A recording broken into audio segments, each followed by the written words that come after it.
अब त भाइरल हुन्छ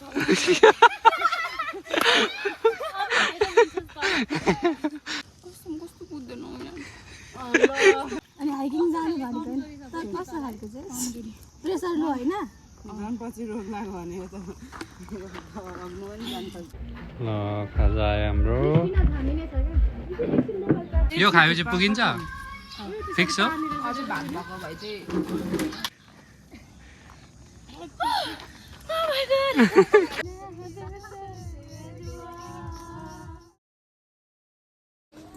हेलो नमस्ते सम्पूर्णमा नयाँ वर्ष 2083 को धेरै धेरै शुभकामना।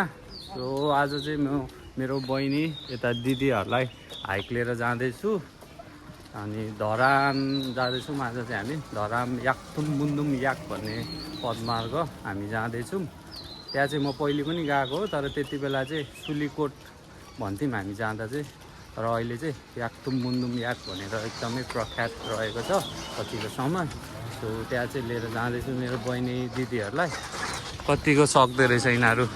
सक्सेस दिदी हिँड्नु पूजाले त उयो पनि लगेर जानुभएको छ सकिन भने म त सक्छु।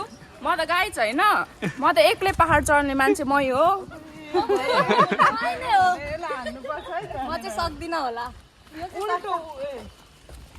ल ल हेरौँ है त यिनीहरू कतिको हिँड्दो रहेछ। अब भरे थाहा भइहाल्छ।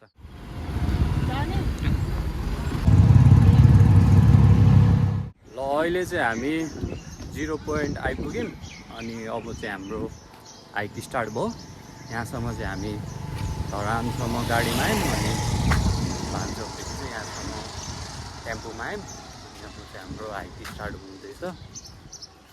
हामीलाई लाग्छ होला 3 देखि 4 घन्टा जस्तो लाग्छ पुग्नुलाई। बिस्तारै हामी रेस्ट गर्दै हुन्छौँ।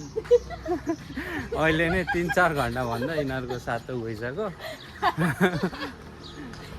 लाग्दैन होला हौ फर्स्ट हाइक हो तिमीहरूको? फर्स्ट हाइक अरे दुईजनाको। अब हेरौँ सकिन्छ किन नसक्नु, हिँडेपछि सकिहाल्छ। रमाइलो गर्दै जानुपर्छ बिस्तारै।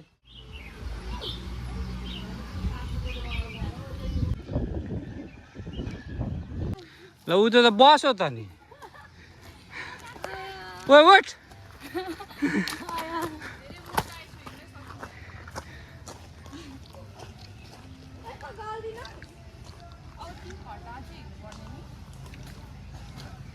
भर्खर जिउ तातिँदैछ, तातेपछि हिँड्छस्।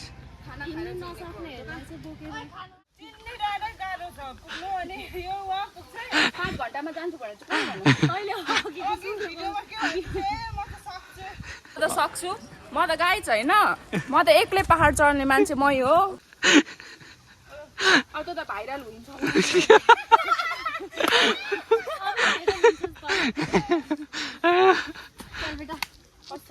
म अगाडि बढ्न खोज्छु जति मेरो जुला लाग्नु।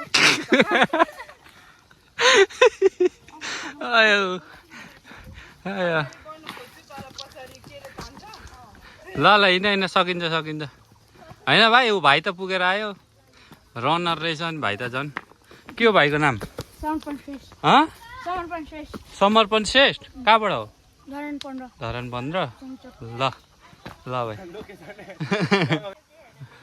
आम्मा रुको जरा सबर करो।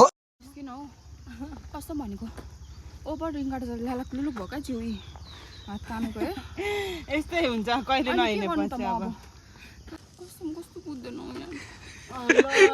हाइकिङ आउने भन्छ अनि बुझ्दैन। हाम्रो बुझ्नु पर्ने हो।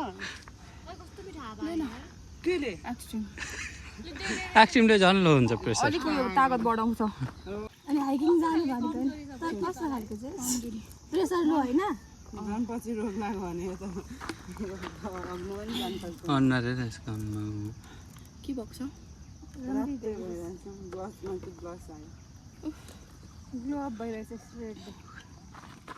ल अहिले चाहिँ हामी यहाँ चिन्डे डाँडा भन्दा थोरै तल यो बर पिपल भन्ने ठाउँमा आइपुग्यौँ।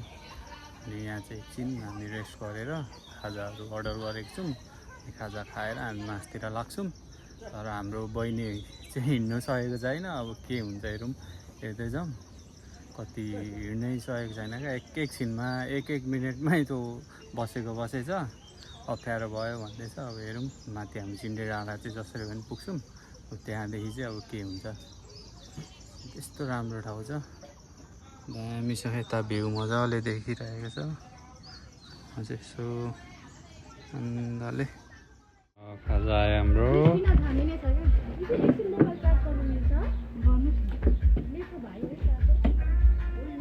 ल अब यति खाएर चाहिँ हिँड्नुपर्छ है केटी हो सबभन्दा यहाँ अलिक ज्यादा खा है बहिनी ल बरु मेरो भाग पनि खाइदिएँ कि तर हिँड्नुपर्छ भयो म त नखाने तिमीहरू खाने मगा न कान्छी यो खाएपछि पुगिन्छ फिक्स हो यहाँ खाजाहरू सबै भयो एकछिन रेस्ट पनि गऱ्यौँ अनि अब चाहिँ हामी माथितिर निस्किँदैछौँ बाई एलिस बाई बाई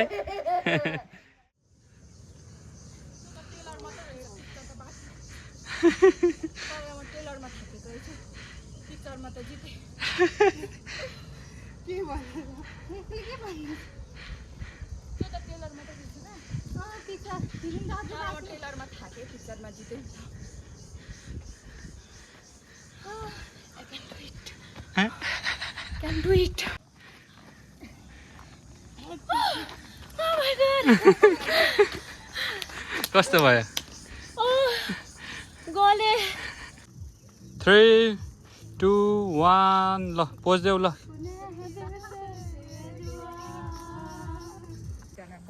हामी चाहिँ चिन्ने डाँडा आइपुग्यौँ अनि यहाँ नै 2 बजिसक्यो यिनीहरूले टिकटक बनाएर के बनाएर वाक्क लगाइसक्यो मलाई है यहाँ टिकटक सकिएको छैन यिनीहरूको दामी छ अहिले चाहिँ भ्यू मजाले देखिरहेछ है मजाले हुसे पनि लागेको छ तर शीतल छ माथि बादलले छेकिरहेछ सबै भ्यू चाहिँ यस्तो देखिरहेछ यता मजाले देखेको छ यिनीहरूको टिकटक चाहिँ सकिएन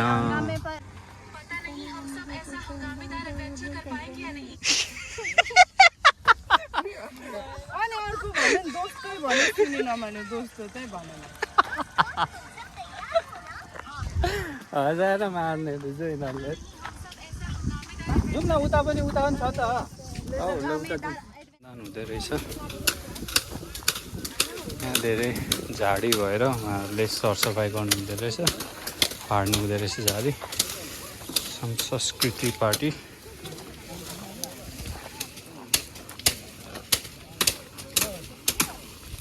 पहिले चाहिँ यहाँ सबै होटलहरू थियो अनि यहाँ चाहिँ सुम्निमा पारोहाङको एकदमै विशाल मूर्ति बन्न लागेको छ त्यही भएर चाहिँ अहिले यताको होटलहरू सबै उता सारेको छ उहाँ पर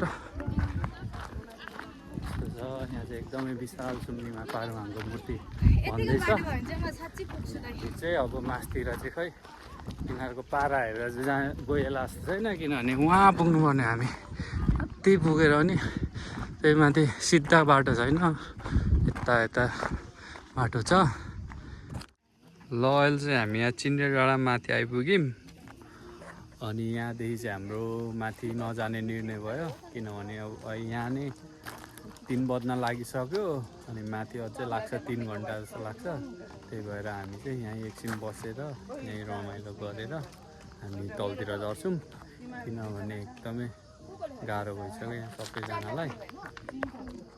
सबैजनाले यहाँ रमाइलो गर्दैछन्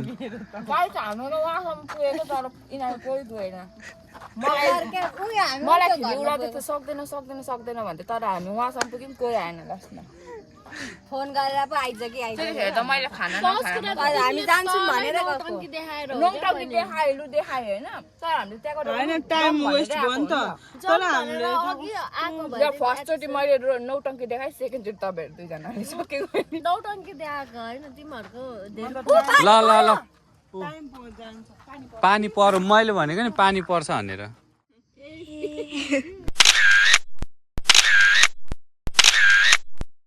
ल अब चाहिँ हामी ओह्रालो झर्दैछौँ अनि जे होस् रमाइलो नै भयो अब बहिनीहरूको पनि फर्स्ट टाइम थियो यतिको हिँड्यो नै अब के भन्नु फर्स्ट टाइम अलिकति गाह्रो नै हुन्छ अब घरमा बस्ने मान्छेहरूलाई कहिले नहिँडेकोहरूलाई है त्यो रमाइलो नै भयो।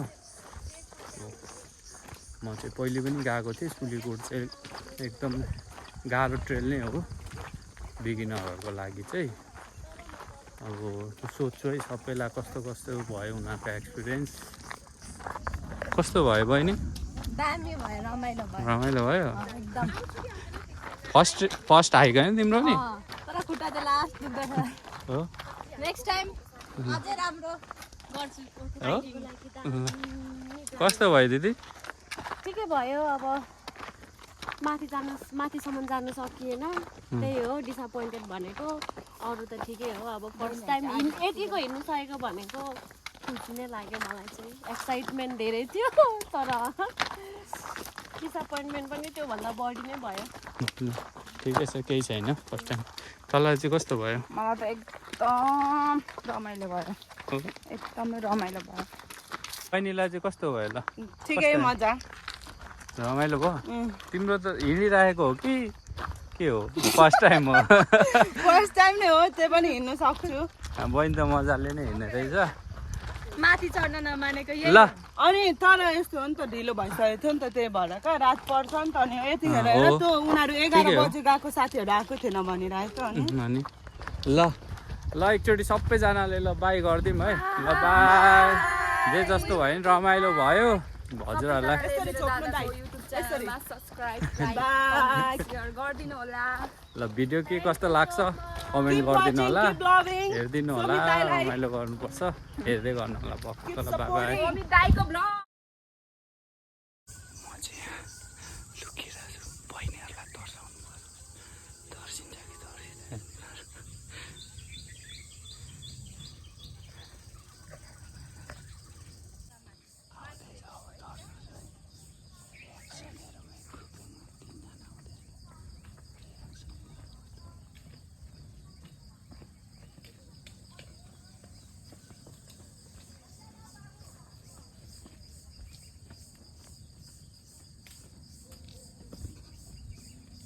Uh.